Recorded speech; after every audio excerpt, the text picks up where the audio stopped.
আমি হঠাৎ করে কিছুটা অপ্রস্তুত হয়ে গেলাম।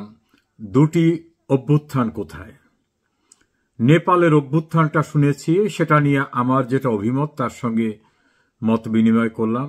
আর একটা অভ্যুত্থান সম্পর্কে আমি তাকে কোনো তথ্য দিতে পারছিলাম না। তখন তিনি বললেন যে, কেন আপনি এই দেশের খবরটা রাখেন না? একটি দল ক্ষমতায় যাবার পূর্বেই তাদের বিরুদ্ধে অভ্যুত্থান হয়ে গেল। ক্ষমতায় থাকা দলকে নামিয়ে আনার জন্য অভ্যুত্থান হয়, আর এখানে হলো ক্ষমতায় যাতে যেতে না পারে সেই জন্য অভ্যুত্থান ঘটানো। সেই অভ্যুত্থান বাংলাদেশে হয়ে গেল। তখন আমি কিছুটা আঁচ করতে পারলাম যে তিনি কি কথা বলতে চেয়েছেন। বিএনপি 2024-এর 5 অগস্ট প্রধানমন্ত্রী শেখ হাসিনাকে ক্ষমতা থেকে সরিয়ে দেবার পরে সারা বাংলাদেশে যত মব হয়েছে, চাঁদাবাজি হয়েছে, বাজারঘাট দখল, গরুর হাট দখল, মাছের লিজ দখল, ব্যবসা কোম্পানি দখল, স্কুল কলেজের গভর্নিং বডি দখল, আওয়ামী লীগ এবং হিন্দু সম্প্রদায়ের জমিজমা দখল, এইগুলো যে কাজটি মফস্বলে করেছে তাতে মনে হয় যেন দেশটাই দখল করে ফেলেছে। তাদের নেতা জনাব তারেক রহমান, তার নির্দেশে বহু দলীয় নেতাকর্মীদের বহিষ্কার করেও এই দখল বাণিজ্য বন্ধ করা যায়নি। অপরদিকে জামাত ইসলামী তারাও ভয়াবহ দখল করেছে।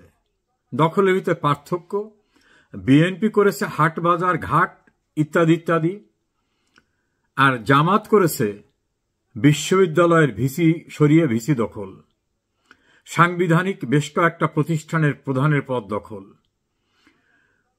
আইন শৃঙ্খলা রক্ষার দায়িত্বে নিয়োজিত ব্যক্তিদের শীর্ষ এবং দ্বিতীয় শীর্ষ তৃতীয় শীর্ষের জায়গাটি দখল, সচিবালয়ের যারা প্র্যাকটিক্যালি কাজ করেন সেই সকল পদগুলো দখল। এভাবে তারা ইন্টেলেকচুয়াল জায়গা দখল করা সহ ব্যাংক দখল অন্যান্য দখল করে তাদের এস্টাবলিশমেন্টটাকে একটা স্থিতিশীল জায়গায় নিয়ে আসছে যেখান থেকে সবকিছু করা সম্ভব। আর বিএনপির মাঠ পর্যায়ের নেতাকর্মীরা তারা ব্যস্ত হয়ে গেছেন স্বল্প পরিসরে অর্থবিত্ত লুটপাট করতে। এতে এতটা ইমেজ সংকট হয়ে গেছে, জামাত তো ক্ষমতায় যাবে এমন অবস্থায় ছিল না। বিএনপি ক্ষমতায় যেতে পারে যেহেতু আওয়ামী লীগ নাই, ফলে বিএনপি যাতে যেতে না পারে, এই লুটেরা যাতে যেতে না পারে, দখলবাজরা যাতে যেতে না পারে, এমন একটি শোরগোল উঠে গেছে সারা দেশে। এবং সেটাকে একেবারে বারুদের মতো ছড়িয়ে দিয়েছে জামাত ইসলামী এবং এনসিপি। তারা বলেছেন এক স্বৈরাচারকে উচ্ছেদ করে আর এক স্বৈরাচারকে বসাবার জন্য না। স্লোগান দিয়ে বলছেন চাঁদা আদায় হয় পল্টনে, চলে যায় লন্ডনে। এভাবে সারা দেশে বিএনপিকে চাঁদাবাজ দখলবাজ হিসাবে মোটামুটি পরিচিত করে দিয়েছে। আর বাস্তবেও চাঁদাবাজি দখলবাজি প্রচুর হয়েছে, এটা অস্বীকার করার কোনো কারণ নাই। ফলে কেন্দ্র থেকে যতই চাপিয়ে রাখার চেষ্টা করা হোক, বাস্তবতা হচ্ছে চাঁদাবাজি দখলবাজি সন্ত্রাস মামলা বাণিজ্য এমন পর্যায়ে গেছে যে বাংলাদেশের ইতিহাসে এই ভয়ঙ্কর অবস্থা কখনো হয়নি। ফলে ক্ষমতায় যাওয়ার আগেই ক্ষমতায় যেতে পারবে না এই অভ্যুত্থান হয়ে গেল বিএনপির বিরুদ্ধে। তার চূড়ান্ত আকার ধারণ করল ডাকসু এবং জাকসু নির্বাচনে। ডাকসুতে বিএনপি যাদের সঙ্গে রাজনীতি করতেন, একসঙ্গে জোটবদ্ধ হয়ে রাজনীতি করতেন, জামাত ইসলামের ছাত্র সংগঠন ছাত্র শিবির এবং বিএনপির ছাত্র দলকে বলা হতো এক বৃন্তের দুই ফুল, এমনও বলা হতো দুই ভাই একই পরিবারের, মানে এত আপনজন, একই মায়ের দুই সন্তান। এখন সেই অন্য সন্তান বিএনপিকে ফাইনালি সাইজ করে দিয়ে দিয়েছেন। দেউলিয়াপনা কাকে বলে? বিএনপির নেতারা, আমি ইমরান সালে প্রিন্সের একটা বক্তব্য শুনলাম, তিনি বলছেন যে রাজাকারদের বাপদের ফাঁসি দিয়েছিল শেখ হাসিনা, ওরা তাদের সঙ্গে মিশে গেছে, ওরা বেঈমান, ওরা বিশ্বাসঘাতক। কেউ কেউ বলতেছেন, আসাদুজ্জামান রিপন বলছেন ছাত্রলীগের ভোটে শিবির নির্বাচিত হয়েছে। ছাত্রলীগের ভোটার নেতা তো দূরের কথা, কর্মী পর্যন্ত দেশের ভিতরে নাই বা বিশ্ববিদ্যালয় ক্যাম্পাসে নাই। এই শিবিরদের নাকি ছাত্রলীগ নির্বাচিত করেছে। আবার সালাউদ্দিন সাহেব তিনি বলছেন যে না, এই নির্বাচনকে আমরা মেনে নিচ্ছি। বিএনপি ছাত্র দলের ভিপি ক্যান্ডিডেট সে বলছেন আমার যে ইস্তেহার ছিল সব দাবি আমি আদায় করে ছাড়ব। ভয়ঙ্কর পরিস্থিতির ভিতরে অভ্যুত্থান হয়ে গেল। ক্ষমতায় যাবে, শুধু চেয়ারটায় বসতে বাকি, এমন একটি দলকে ক্ষমতায় যেতে পারবে না এমন একটি অভ্যুত্থানের ঘটনা ঘটিয়ে দিল দেশের মানুষ, এবং গুরুত্বপূর্ণ ভূমিকা পালন করল তাদের দীর্ঘদিনের রাখি বন্ধন হরিহর আত্মা যাদের সঙ্গে, সেই জামাত এবং জামাতের ছাত্র সংগঠন। ফলে শেখ হাসিনাকে সরাবার জন্য অভ্যুত্থান করেছিলেন এই গল্প যারা করতেন, তারা এখন দেখলেন জনরোষের অভ্যুত্থানে সেই অংশের একটি অংশ ইতোমধ্যেই হেরে গেল। দ্বিতীয়টা, অভ্যুত্থানের মালিকানা দাবি করা যারা, NCP, king's party, doctor Mohammad ইউনূসের পার্টি, তাদের খোঁজ খবর পাওয়া যাচ্ছে না। আপনারা জানেন কেউ কোথায় আছে? তাদের একটা ছাত্র সংগঠন আছে, এটার নাম হলো বাগসাস, বাংলাদেশ গণতান্ত্রিক ছাত্র সংসদ, এইরকম নামটা। তারা ডাকসুতে নির্বাচন করেছেন। তারা বুক খুলিয়ে বলছিলেন শেখ হাসিনাকে উচ্ছেদ করেছি আমরা, জুলাই আগস্ট কেউ করতে পারে নাই, বিএনপি না কেউ না, এটা আমাদের অর্জন, কাজী মানুষ এখন আমাদের দিক তাকিয়ে আছে। এখন তাদের ভোটের ফলাফল খুঁজলাম, নিচের দিক থেকে প্রথম হওয়ার মতো অবস্থায়, আলোচনার ভিতরও নাই। এনসিপির নেতাদের ইন্টারভিউ নিয়েছে সাংবাদিকরা যে কি ব্যাপার, আপনাকে ছাত্র সংগঠনে এই অবস্থা কেন? তারা বলল ওদের আমাদের সঙ্গে কোনো পরামর্শ করে নাই। আবার এই এনসিপি এবং তাদের যে বাকসাস, এখান থেকে প্রায় 200-র অধিক নেতাকর্মী ইতিমধ্যে ত্যাগ করে চলে গেছে।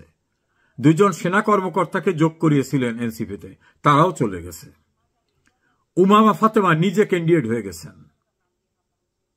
এভাবে এনসিপি নামক যে সংগঠন এবং তাদের যে ছাত্র সংগঠন, যারা জুলাই আগস্ট কথিত আন্দোলনের একক মালিকানা দাবিদার, সেই সন্ত্রাসী কর্মকাণ্ডকে আন্দোলন দাবি করে মালিকানা দাবিদাররা হারিয়ে গেছে, খবর টবর নেই।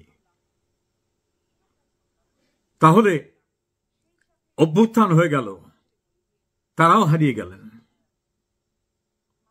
কোথাও কারো শব্দ টের পান? জাহাঙ্গীরনগর বিশ্ববিদ্যালয়ে খোঁজ নিয়েছি, অস্তিত্ব থাকবে না। আমি গ্রাম্য ভাষায় যদি বলি জমানত বাজেয়াপ্ত হয়ে যাওয়ার অবস্থা। ঢাকা বিশ্ববিদ্যালয়তে খবরই নাই, একটা পদও পায়নি, হলেও পায়নি, মূল কেন্দ্রীয় সংসদও পায়নি। জুলাই যোদ্ধা, কি জুলাই যোদ্ধা! দুর্নীতি, স্বজনপ্রীতি, মব সন্ত্রাস করে সারা দেশে আইন শৃঙ্খলা পরিস্থিতি ধ্বংস করে দিয়ে রাস্তাঘাটে মানুষ পিটিয়ে মেরে এমন পরিস্থিতির সৃষ্টি করেছে যে মানুষ তাদেরও প্রত্যাখ্যান করছে। এখন আর কোথাও যায় না। গোপালগঞ্জে সেনাবাহিনী, র্যাব, বিজিবি, পুলিশ এবং ঢাকায় বসে স্বরাষ্ট্র মন্ত্রণালয়ের মনিটরিং সেন্টারে বসে একেবারে দূরবীন দিয়ে পরিস্থিতি দেখে নির্দেশনা দিয়ে নির্মমভাবে মানুষ খুন করেও সেখান থেকে তাদের ফিরিয়ে আনা যাচ্ছিল না। আর একটা জায়গায় তারা গেছেন, সেখানে কুকুর বাহিনী, যেটা ডগ স্কোয়াড, সোয়াত বাহিনীও নেওয়া হয়েছিল, তারপরে রক্ষা হয়নি। এখন যদি পুলিশ, আর্মি, র্যাব, বিজিবি না থাকে, তাহলে বাংলাদেশের কোথাও তারা যাওয়ার মতো অবস্থা নেই, কারণ জনরোষ এমন জায়গায়। তাদের নেতা লন্ডনে গিয়েছিলেন, হোটেল থেকে নামতে পারেন নাই প্রবাসী বাঙালিদের জনরোষে। তাদের আর এক নেতা আর এক দেশে গিয়েছিলেন, সেখানে এমন অবস্থা হয়েছে যে গভীর রাতে পুলিশ এনে তাকে উদ্ধার করে হোটেল নিতে হয়েছে। তাদের আর এক উপদেষ্টা, তিনি গিয়েছিলেন আর এক দেশে, দৌড়ে এয়ারপোর্টে ঢুকতে হয়েছে। পৃথিবীর কোনো দেশ আর নিরাপদ নাই, বাংলাদেশ তো বটেই। তাহলে আমাদের উপসংহার কি? লন্ডন থেকে গিয়ে ক্ষমতায় প্রধানমন্ত্রী চেয়ারে বসবেন জনাব তারেক রহমান। 5 আগস্টের পরে মির্জা ফখরুল ইসলাম আলমগীর এই ঘোষণাটাই দিয়ে দিলেন, অপেক্ষা করেন, খুব শিগগিরই আসতেছে, আপনাদের এই সমাবেশে তিনি বক্তব্য রাখবেন। খবর নাই, 1 বছরের বেশি হয়ে গেছে তিনি যাননি। তিনি হয়তো বুঝতে পেরেছেন পরিস্থিতি কি। আর বুক ফুলিয়ে ঢাকা বিশ্ববিদ্যালয়ে দাম্ভিকতার সঙ্গে চলে কেন্দ্রীয় ছাত্র সংসদ সহ হল সংসদ দখল হয়ে যাচ্ছে, শুধু রেজাল্টটা ঘোষণা করতে বাকি, ফলাফল 0। বিএনপির পরিস্থিতি সারা বাংলাদেশে এইরকম। আর কথিত জুলাই আগস্ট আন্দোলনের সোল এজেন্ট, সোল মালিকরা ছাত্র সংসদ নির্বাচনে নাকি মানুষ তাদেরই আস্থা রাখবে, তাদের কোনো খবর নাই, ডাকসুতেও নাই, জাকসুতেও নাই। আমার ধারণা আর কোন সুতে আর কোথাও থাকবে না। আর দেশের ভিতরে কোথাও এখন আর পুলিশ, আর্মি, বিজিবি, র্যাব সব নিয়েও আর যাওয়া সম্ভব হচ্ছে না। তাহলে এই 2 চ্যাপ্টার ক্লোজ। দাঁড়ালো কি? প্রতিষ্ঠিত হওয়ার আগেই, যাতে প্রতিষ্ঠিত না হতে পারে, অভ্যুত্থানে শেষ। ওই সম্পাদক আমাকে বললেন, দুধকে যখন জাল দেওয়া হয় উতলে ওঠে, তখন অনেকের ধারণা, আরে এত দুধ রাখবো কোথায়? আগুনটা যখন একটু নিভে যাওয়ার মতো অবস্থা হয়, তখন দেখে উপচে পড়ে হাড়ির নিচে তলানিতে আর নাই। এই হঠাৎ করে সন্ত্রাস করে, মফস্বরে সন্ত্রাস করে, মানুষ খুন করে, আইন শৃঙ্খলা পরিস্থিতি ধ্বংস করে, প্রশাসনকে ব্যবহার করে উত্থান দেখানো যায়। শেকড় যদি মাটিতে গ্রথিত না হয়, মানুষের ভালোবাসার কাছে না যাওয়া যায়, মানুষ যদি আস্থায় না রাখে, তাহলে ঘটনা এরকমই হয়। পরে আমি দেখলাম আমার বন্ধু সম্পাদকের কথা সঠিক, 2টি অভ্যুত্থান হয়ে গেছে। নেপালেরটা হইচই করে রাস্তাঘাটে দৃশ্যমান, আর বাংলাদেশে বিএনপি এবং এনসিপির ছাত্র সংগঠন বিএনপির ছাত্র সংগঠনের বিরুদ্ধে নজিরবিহীন অভ্যুত্থান হয়ে গেছে। এখন পাগলের প্রলাপ বলতেছে ছাত্রলীগের ছেলেরা ভোট দিছে। তা বিশ্ববিদ্যালয়ে তাহলে ছাত্রলীগের এত লোক আছে, ছাত্রলীগকে নাকি প্রত্যাখ্যান করছে মানুষ, একেবারে এত খারাপ যে ওদের কেউ ভোট দেয় না, ওদের ইউনিভার্সিটি টিকতে দেয় না। এটা হলো বিএনপির বক্তব্য ছিল। এখন সেই বিএনপি আবার বলতেছে না না, ওই ছাত্রলীগরাই ভোট দিয়ে শিবিরকে বিজয়ী করেছে। কথা কোনটা সঠিক? বলছে যে ছাত্রলীগ সব পালিয়ে গেছে, আবার এখন বলে ছাত্রলীগ সবাই এসে ভোট দিয়েছে। ঢাকা বিশ্ববিদ্যালয়ে প্রায় 31,000 ভোটার ভোট দিয়েছে অ্যাকর্ডিং টু রেজাল্ট। তা শিবিরের নাকি ভোট টোট নাই। তাহলে এই 31,000 ভোটারদের অধিকাংশই কি ছাত্রলীগের? আমি যদি সেটাকে ধরি, তাহলে ছাত্রলীগ সর্বত্র।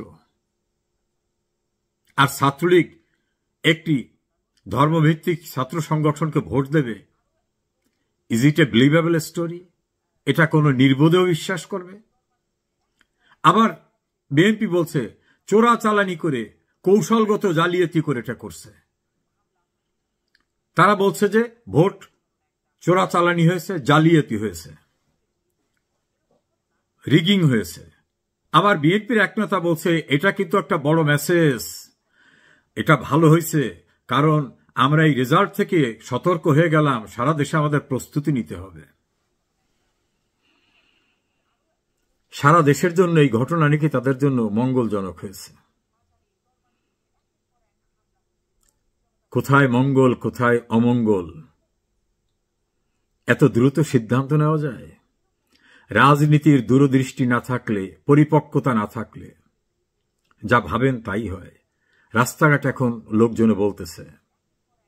একজনের আজকে একটা ইন্টারভিউ দেখলাম একটা পত্রিকায়, এবং তার ভিডিওটাও দেখলাম। তিনি বলছে আমি বিএনপি করতাম, আমি এখন আওয়ামী লীগ করি।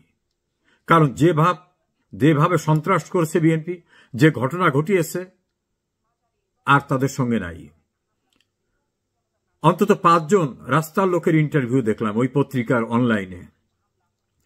তারা বলছে যা কিছু দেবার দেশে শেখ হাসিনা দেশে, এবং দেশ শাসন কিভাবে করতে হয়, মানুষের কল্যাণ কিভাবে করতে হয় সেটা শেখ হাসিনাই জানে, তাকেই দরকার।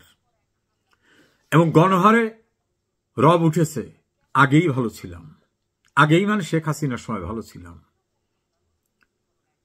আওয়ামী লীগকে বাদ দিয়ে নির্বাচন করে সরকার গঠন করবেন, 1 বছরে প্রশাসনের সিভিল অ্যাডমিনিস্ট্রেশনের পাশাপাশি আর্মি সব ব্যবহার করেও রাস্তাঘাটে বের হতে পারছেন না, বুঝেন না অবস্থা।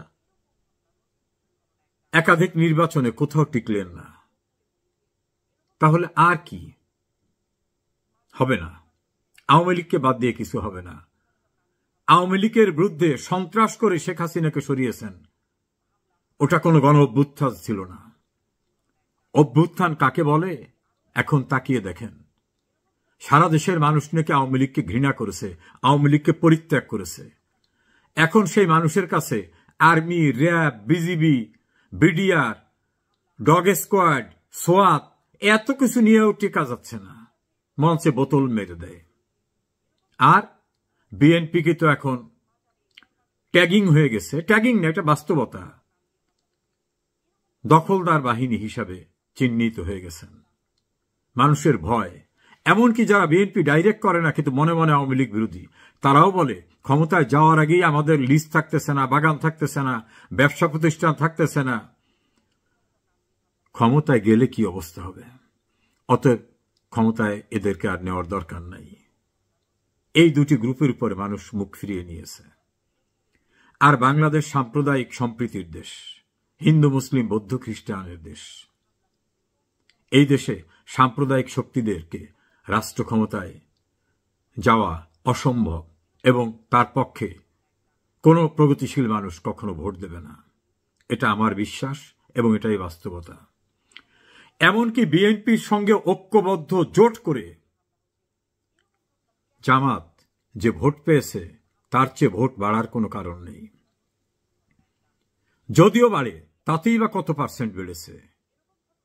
ব্র্যাক বিশ্ববিদ্যালয়ের যে ইনস্টিটিউট ইন্টারভিউ নিয়েছেন, জরিপ করেছেন, তাতে জামাতকে যারা মুখ খুলেছেন তারা 10% ভোট দিবেন এটা বলেছেন, আর বিএনপিকে 12%, তাহলে 22%, আর এনসিপিকে 2%।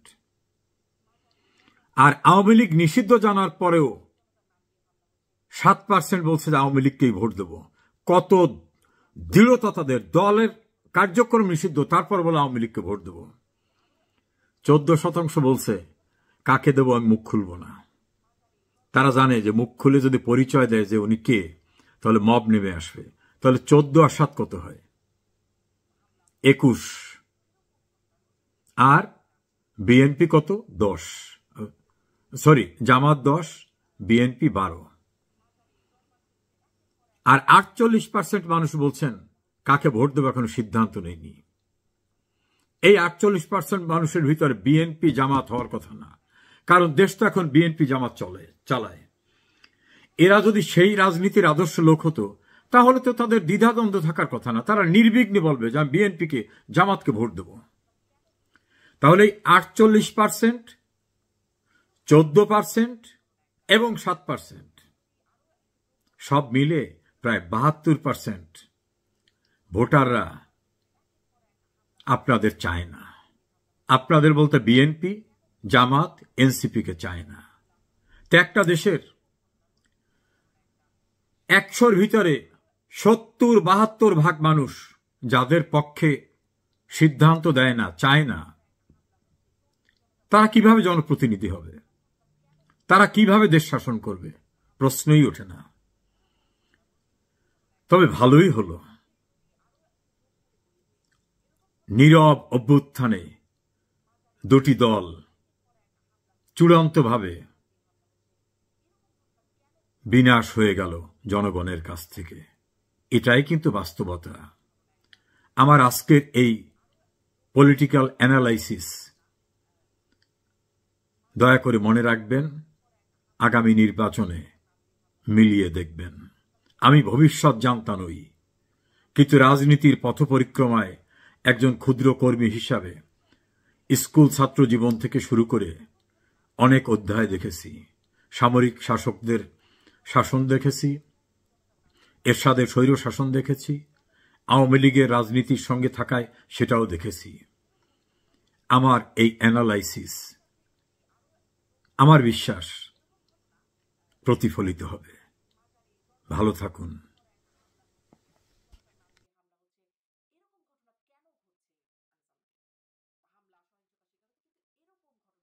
ফলাফল আমাদের জাতীয় নির্বাচনকেও যেন একভাবে প্রভাবিত করছে বলে অনেকে মনে করছে। অনেকে আনন্দিত হচ্ছেন, অনেকে উল্লসিত হচ্ছেন, অনেকে ভাবছেন যে তাদের জন্য বোধহয় একটা সম্ভাবনার দুয়ার খুলে গেল। অনেক কিছু হচ্ছে।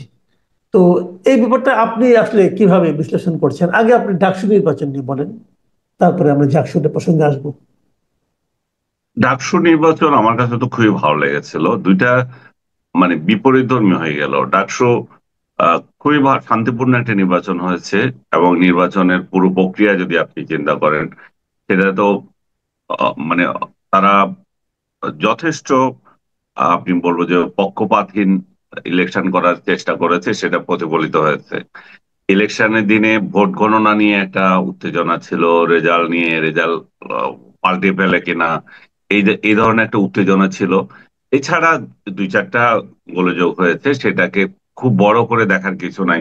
40,000, প্রায় 40,000 ভোটারের মধ্য দিয়ে। তো সার্বিকভাবে আমরা বলতে পারি যে আমাদের ডাকসু নির্বাচনটা আহ শান্তিপূর্ণ হয়েছে, গ্রহণযোগ্য হয়েছে। যদিও জাতীয়তাবাদী ছাত্রদল এই রেজাল্টকে মানে মেনে নিতে পারছে না, বাট জাতীয় বিএনপি থেকে ওইটাকে অভিনন্দন জানানো হয়েছে, সেটা একটা বড় মানে পাওনা। বিএনপির নেতারা অভিনন্দন জানিয়েছে, আমি দলীয়ভাবে জানিয়েছি কিনা জানি না। তো সেদিক থেকে এটা সৌহার্দ্যপূর্ণ ছিল আমি বলবো। আর জাতীয় রাজনীতিতে তো তার প্রভাব আছেই, সেটা তো আহ, বলার অপেক্ষা রাখে না। কারণ জাতীয় রাজনীতিতে তো প্রভাব না, বরং জাতীয় রাজনীতির প্রভাব এখানে আছে। উল্টা হয়েছে। প্রত্যেকবার আপনারা যখন ইউনিভার্সিটি ছিলেন, তখন আপনাদের ইলেকশন গুলো জাতীয় রাজনীতিতে প্রভাব পড়বে কিনা সেটা নিয়ে প্রশ্ন দেখা দিয়েছিল। এখন হচ্ছে জাতীয় রাজনীতির প্রভাব এখন ডাকসুতে পড়েছে। ডাকসুতে ছাত্রলীগ ছিল না। ছাত্রলীগের অনুপস্থিতিতে যারা প্রতিদ্বন্দ্বিতা করেছে তারা অলমোস্ট একই মতাদর্শের। এখানে ছাত্র শিবিরকে আহ স্বাধীনতা বিরোধী, বা জামাত যেহেতু স্বাধীনতা বিরোধী, তাদের সাথে আহ তাদের সাথে ট্যাগ করে যেভাবে মানে করা হয়েছিল আর কি, সেই ট্যাগটা এখানে খুব কার্যকর হয়নি। কার্যকর হয়নি এই কারণেই যে যারা এই ট্যাগের বিপরীতে যারা আছে, বাম রাজনৈতিক দলগুলো ছাড়া প্রধান প্রতিদ্বন্দ্বী ছিল এখানে ছাত্রদল। তো ছাত্রদলের তো স্বাধীনতার পক্ষে ভূমিকা ভালো ছিল না গত 1 বছর ধরে, যদি পর্যালোচনা করা হয়। বরং তাদের ভূমিকা ছাত্র শিবির থেকেও অনেকাংশে খারাপ ছিল। ছাত্র শিবির তো প্রকাশ্যে মুক্তিযুদ্ধের বিরুদ্ধে কোনো বাজে কথা বলে নাই, মুক্তিযোদ্ধাদেরকে অপমান করে নাই, এবং মুক্তিযুদ্ধের ইতিহাস নিয়ে, মুক্তিযুদ্ধের স্থাপনাগুলো ধ্বংস নিয়ে তা উল্লাস করেনি। যেটা যেটা ছাত্রলীগ সংগঠনগত ভাবে মানে নাম দিয়ে দিয়ে করেছে। আহ, তাদের নেতা কর্মীরা যেভাবে করেছে, বা এনসিপিও এখানে ছিল। কিন্তু ছাত্র শিবির অবশ্যই ছিল সব কয়টা অপকর্মের মধ্যে, কিন্তু তারা দলীয়ভাবে সে দায়িত্ব নেওয়ার মতো, আপনি অভিযুক্ত করার মতো কোনো কর্মকাণ্ড তারা দেখায়নি। জামাতও একই একই স্টাইলে ছিল।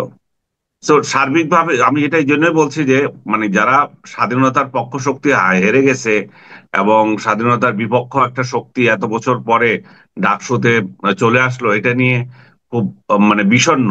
আমি তাদের উদ্দেশ্যে বলছি, এখানে বিষণ্ণ হওয়ার কিছু নাই। যারা জিততেন তারাও একই জিনিস ছিলেন, তারা নতুন কিছু না। এখানে নতুন কিছু হতো যদি আপনি বাম রাজনৈতিক দলগুলো কে যদি গুরুত্ব দেওয়া হতো। সেখানে ঠিক আছে, ছাত্রলীগ নাই, অন্তত প্রগ্রেসিভ আরেকটা দল ছিল, আরেকটা গোষ্ঠী ছিল, ওদেরকে দিতে পারতেন। কিন্তু এগুলো সবকিছু হয়নি, কারণ ছাত্র শিবির দীর্ঘ পরিকল্পনার মধ্য দিয়ে এই নির্বাচনে বিজয়ী হয়েছে। তারা ডে ওয়ান থেকে ইলেকশনের জন্য প্রস্তুত হয়ে আসছে। আপনি খেয়াল করলে দেখবেন এখন জামাত এই ইলেকশনের জন্য খুবই উদ্গ্রীব ছিল, সেটাও তো বোঝা যায়। কারণ জামাত জামাত অধ্যুষিত যে সমস্ত ইউনিভার্সিটি গুলো আছে, সেগুলোতে তারা ইলেকশন হচ্ছে, কোনো সারা বাংলাদেশে তো অন্য কোনো ইউনিভার্সিটিতে ইলেকশন হচ্ছে না।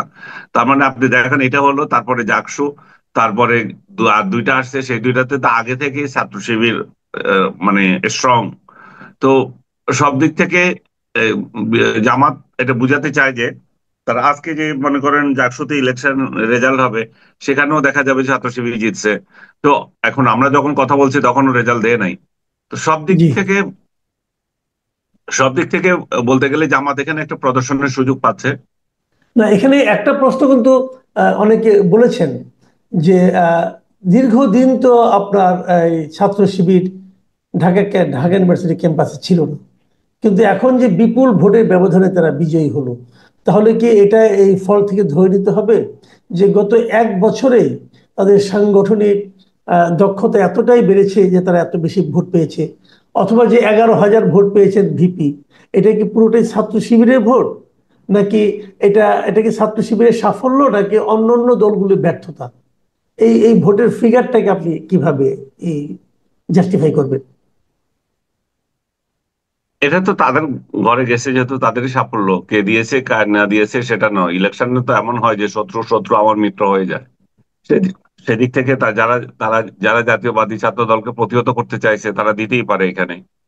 আবার যারা শিবিরকে প্রতিহত করতে চাচ্ছে তারা ইয়েকে দিয়েছে, ছাত্র দলকে দিয়েছে। তার প্রমাণ তো জগন্নাথ হলে দেখা যাচ্ছে। জগন্নাথ হলে শিবির মাত্র 10 সিট পেয়েছে, বাকিরা সমস্ত ইয়ে পেয়েছে। তো এটাতেও তো একটা বড় প্রমাণ হয় যে যে তারা এখানে শত্রু শত্রু আমার মিত্র, সেই স্টাইল ইলেকশন হয়েছে। জগন্নাথ হল আপনি জানেন যে একটা সংখ্যালঘু অধ্যুষিত হল। তো সেখানে তারা জামাত শিবিরকে যে পরিমাণ ঘৃণা করে, বা তারা তারা যে সমস্ত পয়েন্ট গুলো এখানে তুলে ধরেছিল, যে আমাদের বুদ্ধিজীবীদের হত্যাকাণ্ডের সঙ্গে এই ছাত্র সংঘ এবং যাদের এখন উত্তরসূরি ছাত্র শিবির তারা জড়িত ছিল, তো তাদেরকে তো আমরা ভোট দিতে পারি না। আর দ্বিতীয়ত ছাত্র দলের একজন বড় নেতা ওই হলে থাকে, বা আমার সম্ভবত সভাপতি। তো সেই সেই সেই সেই সেই কারণে সভাপতি ইয়ে ঢাকা বিশ্ববিদ্যালয়ের সভাপতি। তো সেদিক সেখানে, থেকেও হ্যাঁ। একটা প্রভাব, সেদিক থেকেও একটা ইয়ে প্রতিফলন আছে। তো আসলে এখানে বড় ধরনের যে অভিযোগ উঠছে সেটা হচ্ছে ছাত্রলীগ কি তাদেরকে ভোট দিয়েছে কিনা। তো এই প্রসঙ্গে জি। আমি এর আগেও বলেছি, ছাত্রলীগ যদি ভোট দিয়ে থাকে অন্যায় কি করেছে। এবং ছাত্রলীগ তো এদেরকে আগেও আশ্রয় দিয়েছিল। এদের এত বড় বড় সড় হয়েছে ছাত্রলীগের ছায়াতলে থেকেই। এদের বড় বড় নেতা যেগুলো আছে সবগুলো তো একসময় ছাত্রলীগের ছায়াতলেই ছিল। রাইট, রাইট, যেটা রাইট। যদিও তাদের লুকানো পরিচয় ছিল, তারা এমন নয় যে ছাত্রলীগ করতে গিয়েছিল। তারা তাদের স্ট্র্যাটেজিক প্রয়োজনে সেখানে গিয়েছিল, এবং সেটা তারা যথাযথ প্রতিফলিত করেছে। আর এই যে এতগুলো ভোট আমরা যে মনে করি যে এমনি এমনি 2 দিনে হয়ে গেছে, তা না। ছাত্র শিবির আপনি কিন্তু একটা শৃঙ্খলিত একটা রাজনৈতিক দল, এটা আপনাকে স্বীকার করতে হবে। সে বাচ্চা থেকে শুরু করে, এই জি। বাচ্চা থেকে শুরু করে করে একটা ইয়ে করছে, তারা একটা জেনারেশন নিয়ে নিয়েছে। একটা জেনারেশনকে শিবির করার জন্য তারা তাদের শ্রম নিয়োজিত করেছে। এবং আমাদের কাল থেকে আমরা দেখেছি যে আমাদের কালেও এই জেনারেশন, আমরা স্কুলে স্কুলে যখন গিয়েছি তখন আমাদের থেকে ওরা সাইন নিয়েছে। তার মানে কি, আমরা তো কিছুই জানতামই না, আমাদের বড় ভাই এসে সাইন নিয়ে গেছে। যে বড় ভাই সাইন নিয়ে গেছে সেই বড় ভাইও শিবির করে না।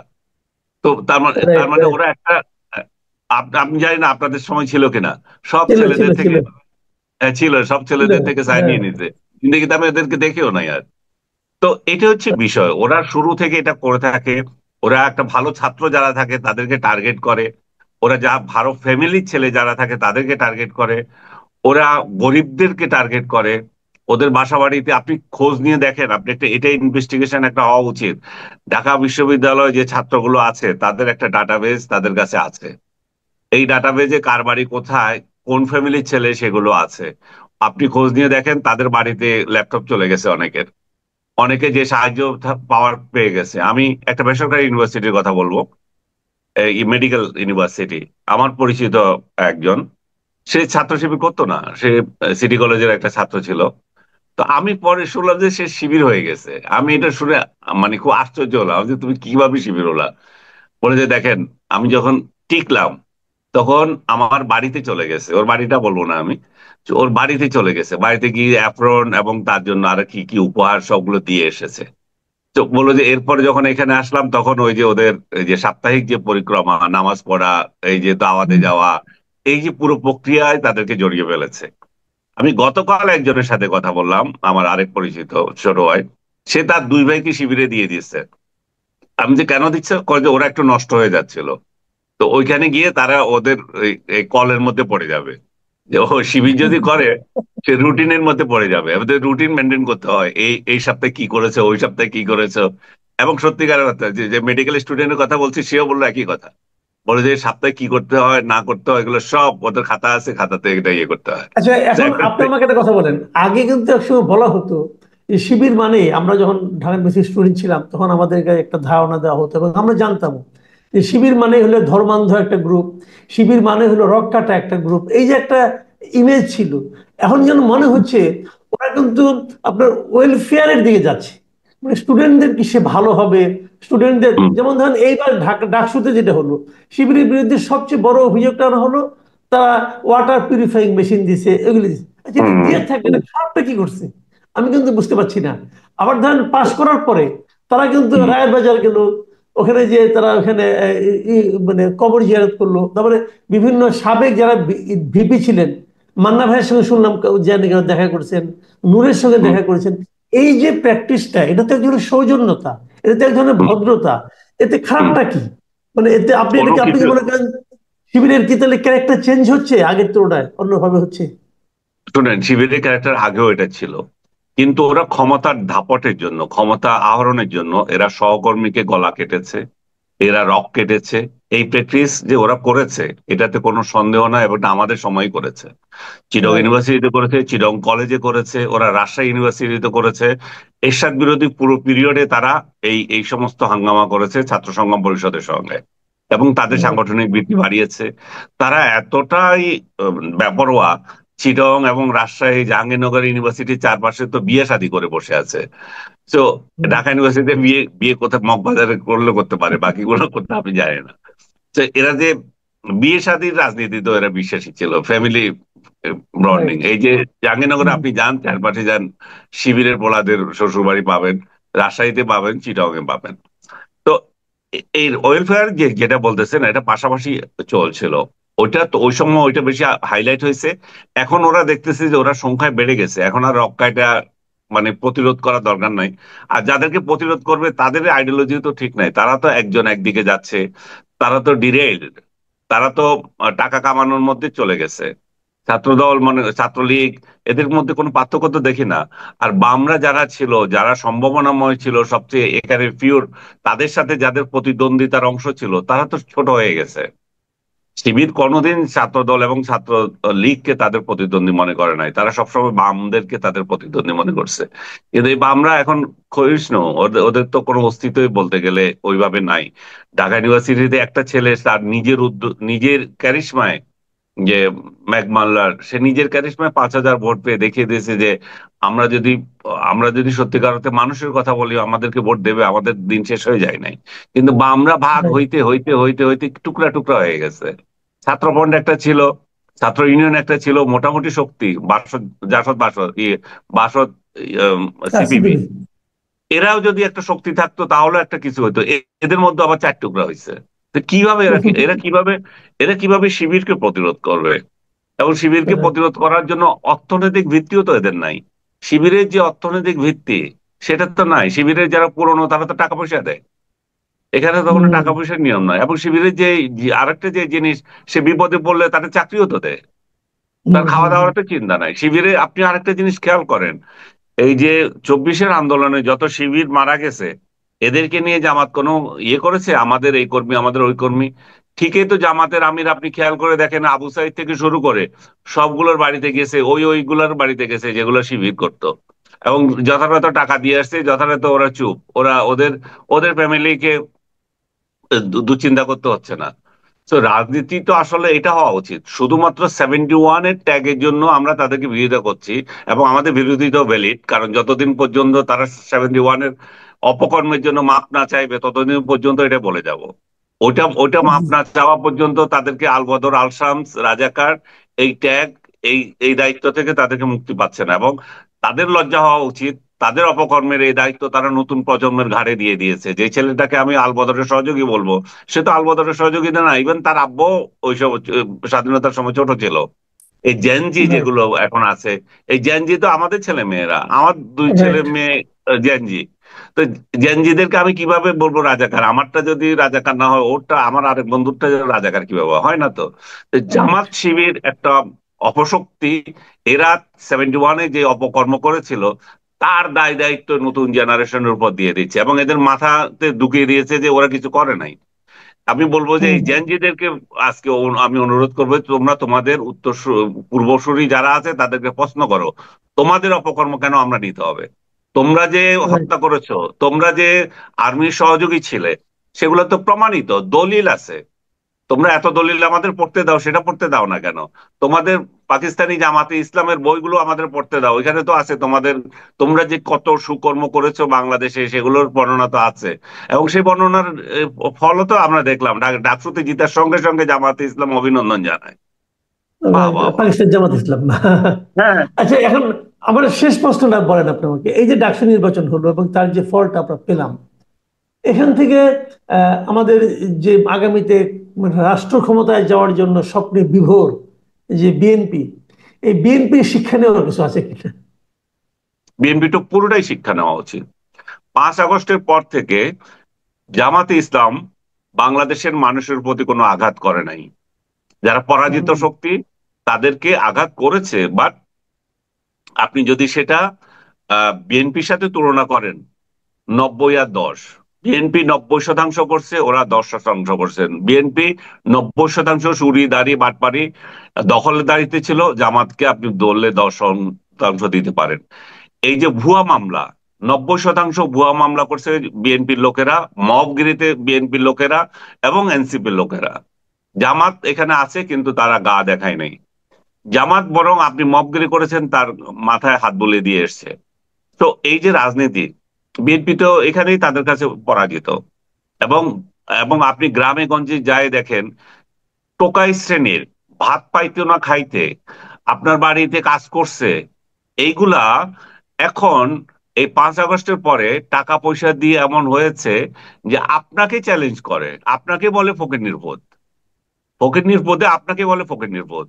This is the culture of BNP, এবং তারা এটা প্রতিষ্ঠা করেছে 5 আগস্টের পর থেকে। যে এদেরকে প্রতিরোধ করার জন্যই মানুষ সম্মিলিতভাবে জামাত রাজাকার কি না সেটা দেখবে না, এবং আওয়ামী লীগ সহ ভোট দেবে জামাতকে। এবং ভোট দেওয়া আমিও মনে করি উচিত, কারণ বিএনপি যতদিন এই তাদের এই কালচার চেঞ্জ না করবে, এই যে বিএনপি তার ফকিনীর পুতদেরকে যতদিন পর্যন্ত গ্রেপ্তার এবং সাজা না দেবে, সাজা দিচ্ছে, 7,000-কে সাজা দিয়েছে, 7,000-কে সাজা দিয়েছে এবং এদেরকে দল থেকে বের করেছে। কিন্তু ওরা ঠিকই চাঁদাবাজি করছে, ওরা ঠিকই প্রতিবেশীর গায়ে ঘরে হামলা করতেছে, বাড়ি হামলা করতেছে, জমি দখল করতেছে। এবং এদের সবচেয়ে বড় সহযোগী হচ্ছে থানার ওসি গুলো।